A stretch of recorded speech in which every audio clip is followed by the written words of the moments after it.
우리 믿음의 사람, 신자들이 구원받았다고 하는 말을 이 창세기의 말씀을 놓고 말해보자면은 하나님의 형상으로 다시 회복되었다. 그렇게 볼 수 있겠습니다. 결국 우리가 예수님 믿는다고 하는 것은 하나님께서 인간이 타락하기 전에 그 모습, 그 이전 상태로 돌리고자 하시는 그런 구원의 역사 아니겠습니까? 그래서 처음 인간이 만들어졌을 때 하나님의 형상을 따라서 만들었으니까. 그런데 아담과 하와가 타락하면서 그 하나님의 형상이 이제 깨어지고 문제가 생겼으니까 그것을 원상복구시키는, 복원하는 그 역사가 바로 예수 믿고 나타나는 역사가 아닌가 그래 보는 거죠. 그래서 이 신자가 구원받았다고 하는 것은 어떤 의미에서는 하나님의 형상으로 다시 회복되었다. 그렇게도 우리가 볼 수가 있습니다.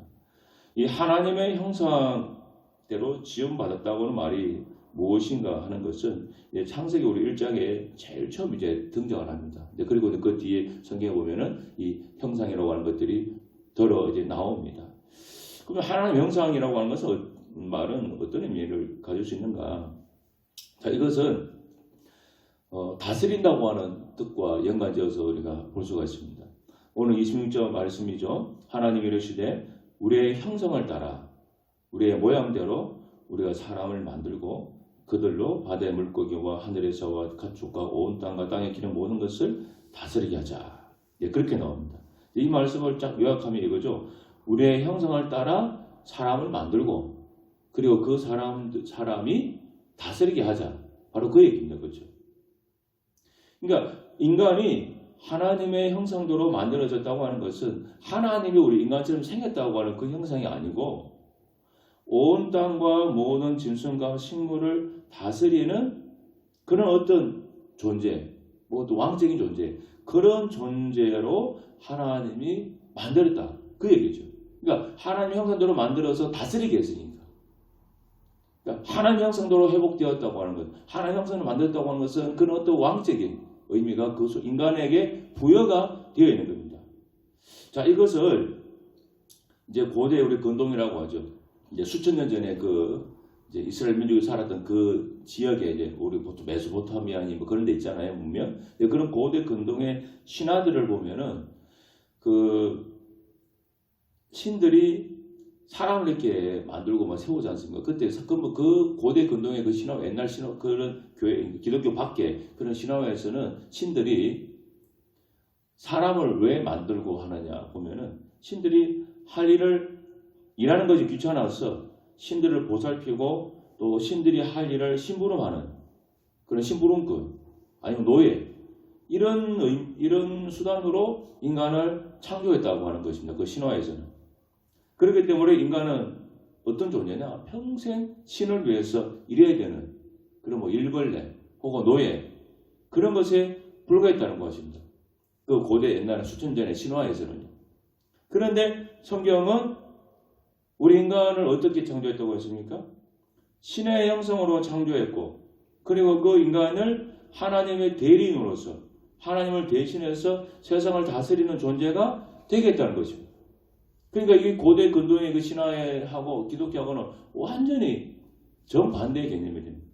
하나님은 인간을 노예가 아니라 다스리는 존재로 우리 인간을 만드신 거예요. 이것이 하나님의 형상대로 지음받은 인간의 본래 목적입니다. 그런데 아담 하와가 죄를 짓고 타락하면서 이 하나님의 형상이 깨어진 거죠. 하나님의 형상대로 지음받은 인간의 그 모습을 잃어버렸고 그 결과 다스리는 존재가 아니라 어떻게 됐습니까? 파괴하는 존재로 사람이 바뀐 거예요.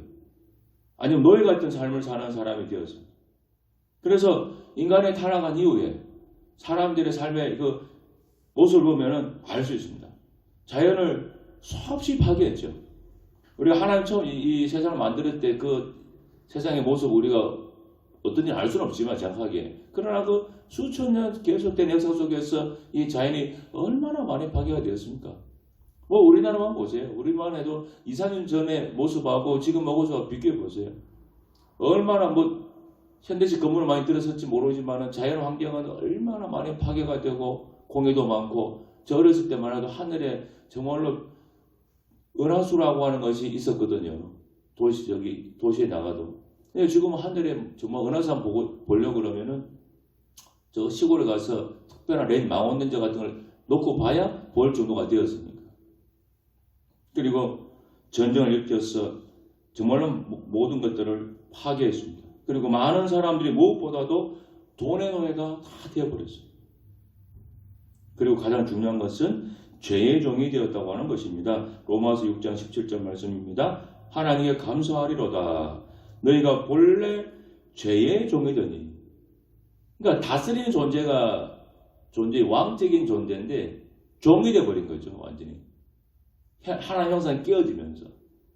그런데 예수님 믿게 되면 어떻게 됩니까? 다시 하나님의 형상을 회복하도록 해주시는 것입니다. 베드로전서 2장 9절입니다. 너희는 택하신 족속이요 왕같은 제사장들이라. 왕같은 존재. 고린도후서 5장 17절입니다. 그런즉 누구든지 그리스도 안에 있으면 새로운 피조물이라. 이전 것은 지나갔으니 보라 새 것이 되었도다. 새로운 피조물이다. 이제는. 갈라디아서 4장 7절입니다. 그러므로 내가 이후로는 종이 아니요 아들이니 아들이면 하나님으로 말미암아 유업을 받을 자니라. 자, 아들이라고 하는 건 뭡니까? 종이 아니고 아들이니까 뭡니까? 다스리는 거죠. 종은 다스림 받는 존재지만은 아들은 다스리는 존재 아니에요. 이게 즉 하나님의 형상을 입은 원래 인간의 모습이 그거 아닙니까?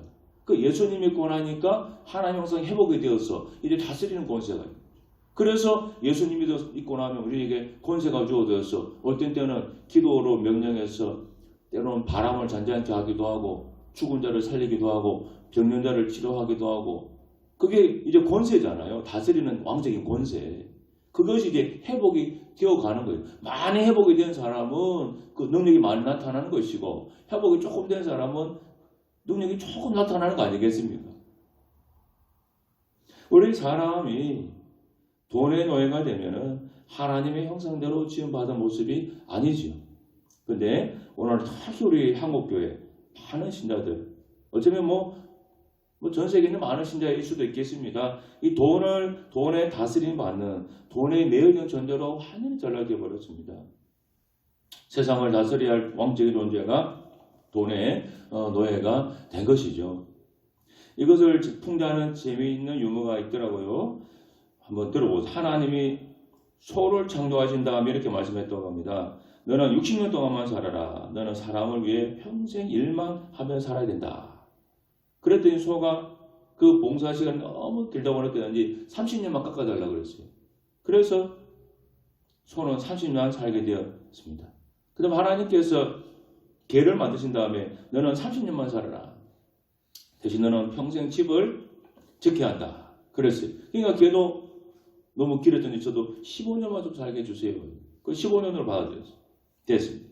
그럼 하나님께서 원숭이를 창조한 다음에 너도 30년만 살아라. 대신 너는 사람들 위해 평생 재롱을 떨어야 한다. 그러니까 원숭이가 아이고 저도 너무 웃깁니다. 15년만 살게 해주세요. 근데 마지막 하나님께서 사람을 만드신 다음에 너는 25년만 살아라. 그랬어요. 대신 내게는 생각할 수 있는 머리를 주겠다고 했어요. 사람은 욕심을 부려서 이렇게 대답했다고 합니다. 그러지 마시고 소가 버린 30년, 개가 버린 15년, 원숭이가 버린 15년을 전부 다 새겨 주십시오. 그랬어요. 그래서 그 소도 받아들였어요. 그래서 사람은 25년까지 그럭저럭 살다가 소가 버린 30년을 얻어서 25세에서 55세까지는 소처럼 죽도록 일만 하고 개가 버린 15년 얻어서 55세에서 70세까지는 퇴직하고 집만 지키다가 보내고 원숭이가 버린 15년을 얻은 것으로는 70부터 85세까지는 손자 손녀 앞에서 재롱을 부리다가 세상을 떠난다. 그런 유머가 있습니다. 그 가만히 듣고 참 말이 일리가 있죠. 이거 이렇게 의미 있게 지어낸 것 같습니다. 그러니까 돈을 벌기 위해서 정말 죽도록 일만 하다가 살다가고 마는 한국인의 그 모습의 삶을 잘 풍자한 얘기라고 봅니다. 근데 이것은 하나님의 형상과는 완전히 반대가 되는 그런 모습이라는 거예요. 그런데 오늘날 우리 신자들이 정말로 다른 것보다 이런 재물의 돈의 영역에서 정말로 노예가 돼서 세상을 마치는 경우가 너무 많기 때문에 사실은 그렇습니다. 우리는 하나님의 대리인으로서 하나님의 형상으로 만들어졌는데 여전히 어떤 것에 노예가 되어서 살고 있습니다. 우리를 어두운 죄 가운데서 불러내어 구원해 주신 것은 소처럼 평생 죽도록 일만 하고 돈 벌면서 살지 말고 왕 같은 제사장으로서 다스리는 존재로 이제 살아보라고 하나님께서 우리에게 구원을 받게 해주신 거예요. 우리 예수 믿고 나서도 여전히 이 세상에 매여서 돈에 매여서 세상에 노예가 되어서 그렇게 살아간다고 하는 것은 하나님께서 우리를 구원해 주신 목적과는 완전히 어긋나는 벗어나는 삶이라는 거예요. 그럼 우리가 하나님의 영성을 회복하게 되어서 다스리면서 사는 그런 존재는 삶은 어떤 것일까? 좋은 사례가 하나 있으니까 한번 들어보십시오. 2000년 11월에 미국에 있는 한 교회에서 특별한 어떤 사역을 하나 한 적이 있습니다.